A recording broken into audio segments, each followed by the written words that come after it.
What is going on, everyone? Welcome to a very important tutorial. Today I'm going to show you all of the best settings that I know of inside of FL Studio to help all your big projects run smoother and faster if your computer is not super powerful. Now, I personally do not have an amazing computer, but utilizing these settings turned my projects from this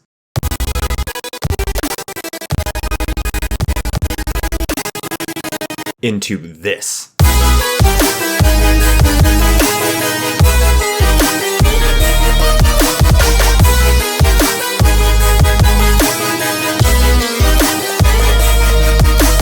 So let me take you through FL Studio settings and I will show you every single thing that I did. First up, let's go to options and go audio settings. We can bypass MIDI settings because that isn't really going to affect the sound that much. To start off, we have this input output. For the device, you want to choose an ASIO driver. I don't suggest using either of those. That's going to be very, very slow. You can download an ASIO driver. I believe I had the option to download ASIO for all when I got FL Studio, but it also comes with FL Studio ASIO, which I'm currently using. So I just use that. Also, the project sample rate should automatically be at 44.1. That's where I recommend it to be. You can go up to 48, but any higher than that, I believe is unnecessary, and any lower than that is going to cause quality issues. So that's going to be the fastest and highest quality sample rate. Next, after that, you have the buffer length right here, which you can see if I click on the ASIO panel. And this is going to deal with latency. Now, if you're recording your vocals in FL Studio or recording some kind of MIDI or something like that, then you want to keep the buffer size low because that is going to mean as little latency. It's going to be almost as real time as possible.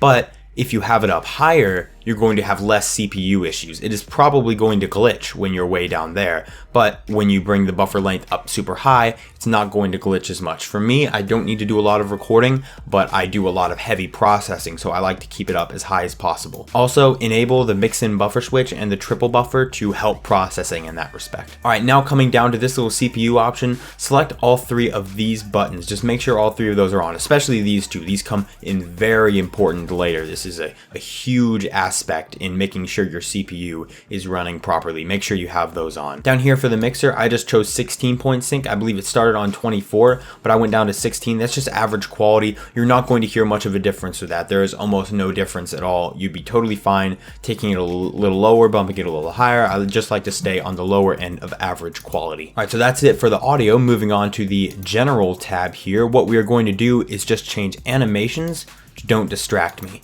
Now, FL Studio is very flamboyant. There's a lot of fancy animations for a lot of different things, and it takes a little extra power to render that. So obviously, if you turn it on, don't distract me, it's going to make things simpler, and it's going to be slightly easier on your computer. It's not super important, but I like to just keep that to keep it, just as smooth as possible. Next up, go in and open this advanced tab right here and make sure Force High Performance Power Plan is on. FL Studio is going to kind of work with your computer a little better in that sense because your computer is going to be using its power more efficiently. It's going to help. And that is all for the general tab. We can skip the file tab and go right into project. And all we're going to do here is change the time base.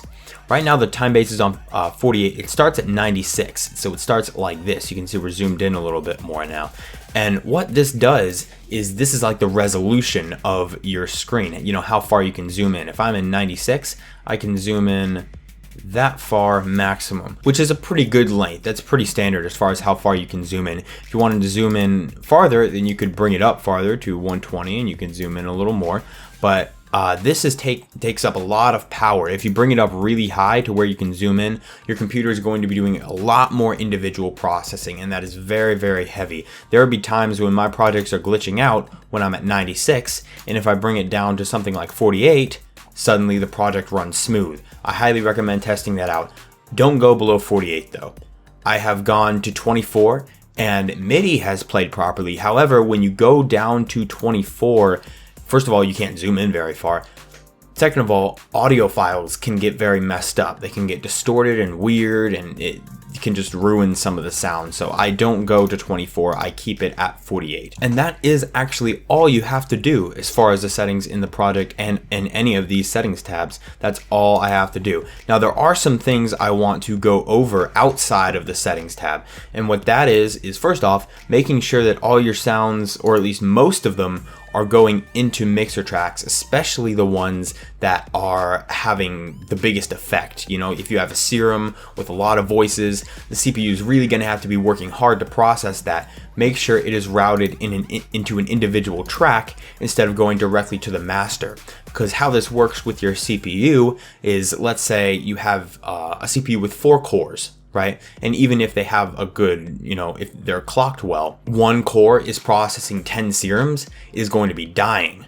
But if you spread that work out between 4 cores, it's going to be much easier on the CPU. And what happens, this is when multi-threading comes in. I don't know a lot about this, but if you send it all through the master, it can only go through 1 core.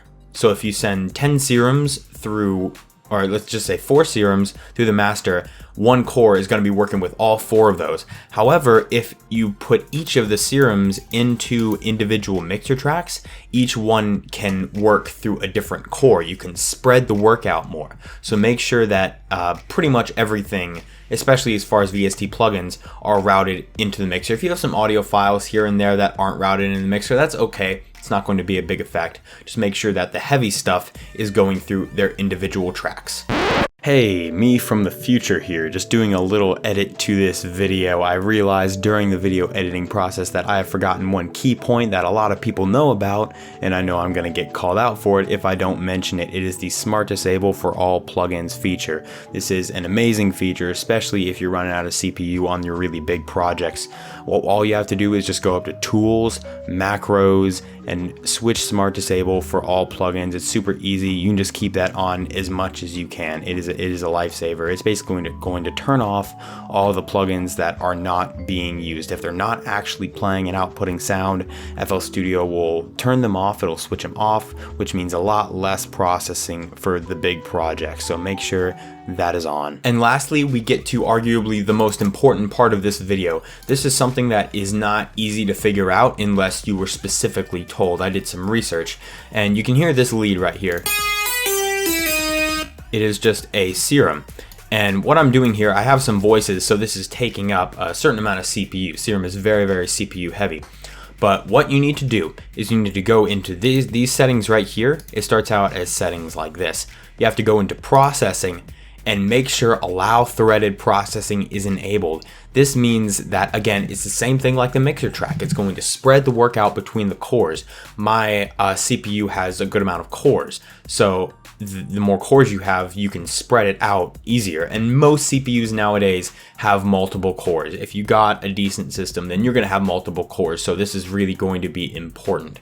So make sure that allow threaded processing is on. This is a huge difference. This one trick, just turning all my serums on to this, went from me not even being able to hear it. Like FL would crash every time because it's just too much CPU, versus it playing 100% smoothly with 0 glitches, 0 lags. So that is definitely a big game changer. Now, as you probably know, computer parts are very expensive, especially CPUs. You know, upgrading CPU can be very expensive. You can spend like a couple $100s more to get just a little extra power.